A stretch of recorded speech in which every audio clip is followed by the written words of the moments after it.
एक चालाक गिद्ध और एक मासूम चिड़िया की कहानी। आइए फ्रेंड्स, कहानी को पूरा सुनते हैं और इसके सार को समझते हैं। एक विशाल बरगद के पेड़ पर सैकड़ों चिड़ियाओं के घोंसले थे।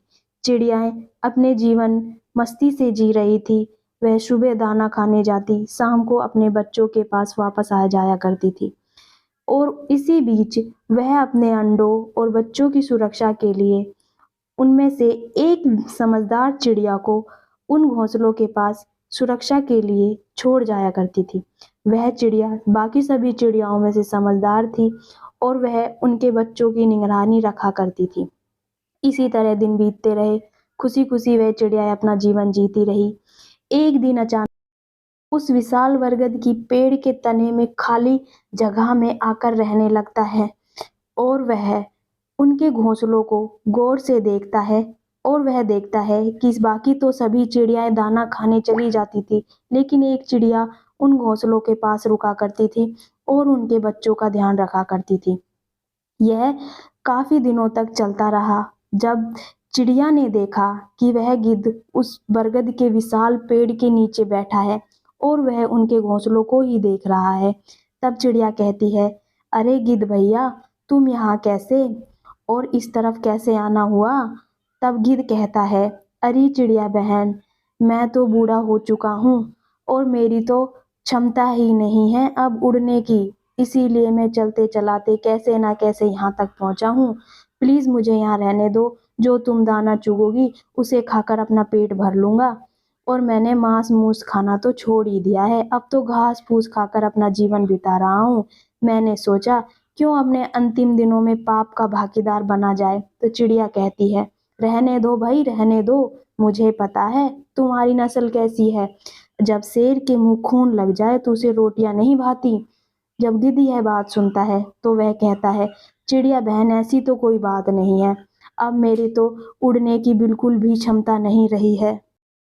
इसी तरह गिद्ध कैसे न कैसे कर कर उस चिड़िया को समझाना चाहता है और वह चाहता है कि उसे वहां रहने दिया जाए ताकि कभी मौका मिले और वह उनके बच्चों को शिकार बना ले। चिड़िया एक ना सुनती और उसे वहां से भगाने की पूरी कोशिश करती।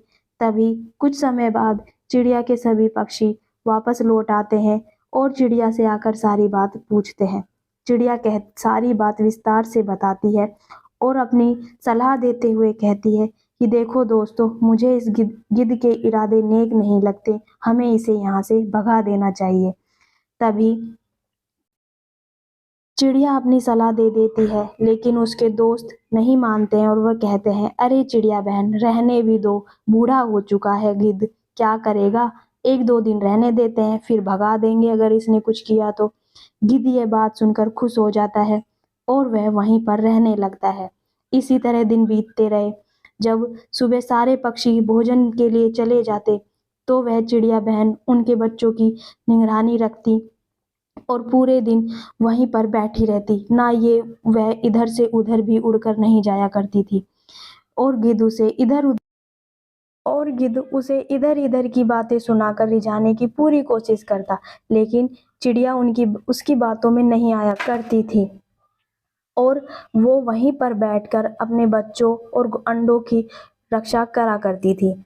इसी तरह दिन बीतते रहे। जब पक्षी चिड़िया के लिए दाना लाते तो वे उस गिद्ध के लिए भी भोजन लाने लग गए थे।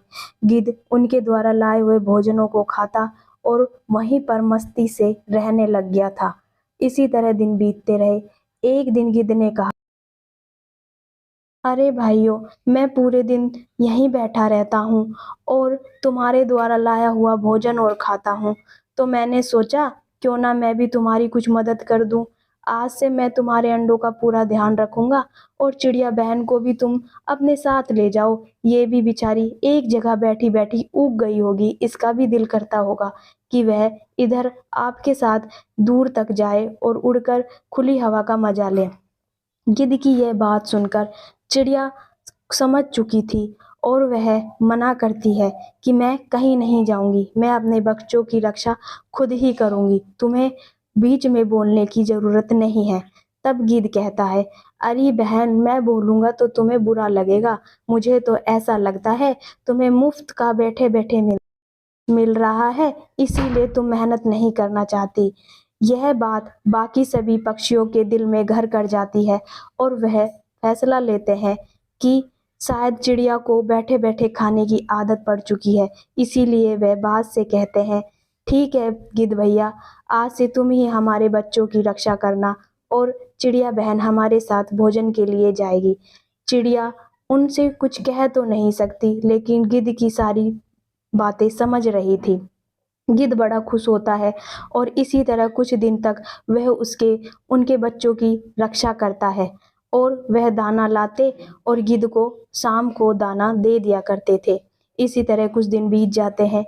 एक दिन जब वह सभी पक्षी दाना चुगने के लिए अपने घोंसलों से दूर जाते हैं, तो गिद्ध उड़कर पेड़ के ऊपर जाता है और उनके घोंसलों में से 2 घोंसलों में से एक-एक बच्चा निकालकर खा जाता है और वापस आकर नीचे चुपचाप से बैठ जाता है। जब बाकी पक्षी शाम को अपने घोंसलों में वापस आते हैं, तो वह 2 बच्चों को गायब देखकर गिद्ध से पूछते हैं, अरे गिद्ध भैया, हमारे 2 बच्चे गायब हैं, किधर गए? तो गिद्ध कहता है, अरे भैया, तुम्हारे जाने के बाद 2 बच्चे जोर-जोर से चीख रहे थे भोजन के लिए। इसी बीच वे घोंसलों से नीचे गिर गए और सियार आकर उन्हें खा गया और सियार को देखकर मैं भी अपने पेड़ की तने में छुप गया। अगर नहीं छुपता तो वो मेरा भी शिकार कर लेता। यह बात सुनकर चिड़ियाओं को अपने दिल को तसल्ली देनी पड़ती है और वह चुपचाप से अपने काम में व्यस्त हो जाते हैं। फिर इसी तरह कुछ दिनों बाद फिर से जब वह सभी भोजन के लिए चले जाते हैं, तभी इसी तरह कुछ दिन फिर गिद्ध से शांत हो जाता है और वह चिड़ियाओं द्वारा लाए हुए भोजन से ही अपनी पूर्ति करता है और धीरे-धीरे दिन बीतते रहे और समय चलता रहा और सभी खुशी से रहने लगे। तभी गिद्ध एक दिन फिर से जब चिड़ियाएं भोजन के लिए निकल जाती है, तो वह उड़कर उनके घोंसलों के पास जाता है और उनके अंडों को फोड़ देता है, घोंसलों को पेड़ से नीचे गिरा देता है और बच्चों को बुरी तरह से शिकार कर लेता है।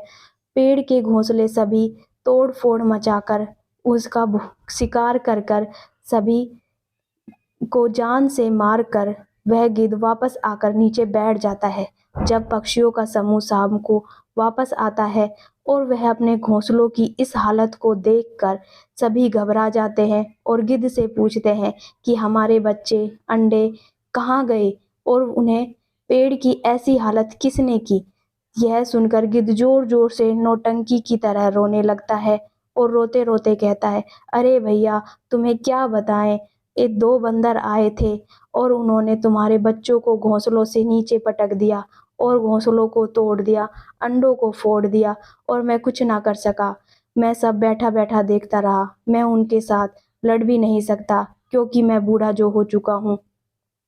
यह बात सुनकर सभी को बड़ा दुख होता है और वो रोते-बिलखते अपने-अपने घर वापस चले जाते हैं और फिर से अपने घर को एक नए सिरे से तैयार करते हैं। और इसी तरह वे दूसरे दिन भोजन के लिए जब जाते हैं, जब चिड़िया दीदी कहती है कि आज हम भोजन नहीं करेंगे, हम दूर से छिपकर अपने घोंसलों की निगरानी करेंगे कि आखिर हमारे घोंसलों के साथ ऐसा व्यवहार कौन कर रहा है। चिड़िया की इस बात से सभी दोस्त सहमत हो जाते हैं और वह बरगद के पेड़ के आसपास वाले पेड़ों में छुपकर बैठ जाते हैं और अपने बच्चों की निगरानी करने लगते हैं। आज तो वह सोच ही ले चुके थे कि आज हम इस शिकारी को पकड़ कर रहेंगे। तभी वह बैठे-बैठे बिना किसी शोर के अपने घोंसलों की निगरानी कर रहे थे। तभी कुछ समय बाद जब उन्होंने देखा कि गिद्ध उड़कर उनके घोंसलों के पास जाकर बैठ जाता है और चिड़िया यह देखकर चौंक जाती हैं और जब चिड़िया देखती हैं कि घोंसलों में बच्चों को उठाकर जब गिद्ध अपने मुंह में लेता है, तभी एक चिड़िया उड़कर गिद्ध के पास जाती है और कहती है, क्यों गिद्ध भैया, आप तो बूढ़े हो चुके हैं और आपसे तो उड़ा भी नहीं जाता, तो अब ये क्या कर रहे हैं? यह देखकर गिद्ध डर जाता है और चिड़िया की बातें सुनकर वहां से चिड़िया की यह बात सुनकर गिद्ध बहुत ज़्यादा घबरा जाता है और वह वहां से भागने लगता है। जब वह भागता है तो पक्षियों का एक समूह उड़कर गिद्ध के सामने आ जाता है और उसे चोंच मार मार कर बेहाल कर देता है और वह उसे इतना मारते हैं कि उसकी जान ही चली जाती है और वह अपने घोंसलों में वापस आकर उस चिड़िया का शुक्रिया अदा करते हैं और उनसे माफ़ी मांगते हैं कि चिड़िया दीदी जो हम आपकी बात मान लेते तो आज हमारे बच्चे हमारे पास होते और हम खुशी खुशी अपना जीवन बिता रहे होते। चिड़िया को यह सब सुनकर बहुत अच्छा लगता है। सो फ्रेंड्स, हमारी कहानी का सार ये है कि हम हमारे बच्चों को यह शिक्षा दें कि जिसे हम जानते नहीं हैं उनसे कोई भी चीज़ या फिर उनके साथ कहीं आना जाना नहीं चाहिए। हमें हमारी ज़िंदगी में बहुत संभल कर रहना चाहिए क्योंकि लोग आसपास बहुत मतलबी होते हैं, जिसे हम नहीं जानते उनकी मदद नहीं लेनी चाहिए। वीडियो अच्छी लगे तो प्लीज़ लाइक शेयर सब्सक्राइब करना ना भूलें और प्लीज़ बेल आइकन दबाएं। धन्यवाद।